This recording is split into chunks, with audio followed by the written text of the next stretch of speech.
Million tree tsunami का speaker साहब एक मुफस्सिल जवाब तो दिया गया है, लेकिन जैसे सबको मालूम है कि अफसोस से मैं कहूँगी कि क्लाइमेट मिनिस्ट्री जो माहौलियात की इस वक्त शोबाजात में देखती है पॉलिसी बनाने के हवाले से और चारों सूबों को जोड़ने के हवाले से, आज तक जो मैंडेटरी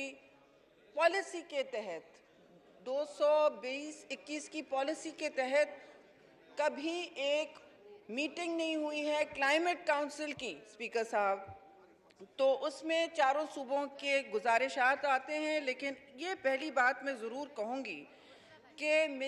बिलियन ट्री सुनामी जो खैबर पख्तूनख्वा में है वो पहले हुआ,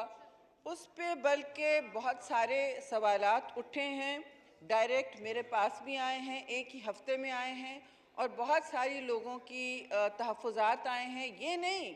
ये वाज़े हो जाए कि हम सब, मैं और आप भी चाहते हैं कि पाकिस्तान के माहौल का तहफ़्फ़ुज़ हो, और इस वक्त तो ये बहुत बड़ी इमरजेंसी हुई भी है, तो आप इजाज़त दें तो इसके बारे में मैं थोड़ी बात भी कर लूँ। लेकिन जहाँ तक इस दरख्त प्लांटेशन के प्रोजेक्ट के हवाले से, आप कार्बन कैप्चर करते हैं, आप दुनिया में कहते हैं कि हमने इतने ट्रीज़ प्लांट किए और आपके पॉपुलेशन, आपकी हीट वेव के लिए ये बहुत ज़रूरी हैं, लेकिन आप 4 दरख्त भी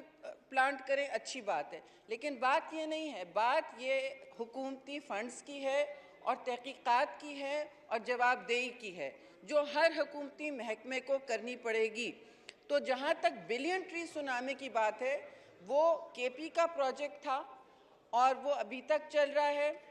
उसके जो आपने जवाबात देखे होंगे, उस पर मैंने ऑलरेडी तहकीकात ऑर्डर कर दी हैं कि ये कहाँ तक पहुँचा, ये अब कहाँ जा रहा है, और इस पर नैब ने ऑलरेडी एक इन्वेस्टिगेशन और इंक्वायरी शुरू की हुई है, क्योंकि 24 इस किस्म के सवालात किए गए थे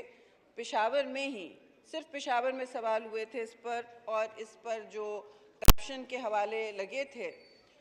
उसके पूरे ज़िम्रे में ये बातें हो रही हैं। अब मैं इस पर सियासत नहीं चमकाऊंगी जी, जो भी पिछली हुकूमत ने किया हम उसका डबल करेंगे इन टर्म्स ऑफ इन्वेस्टिगेशन,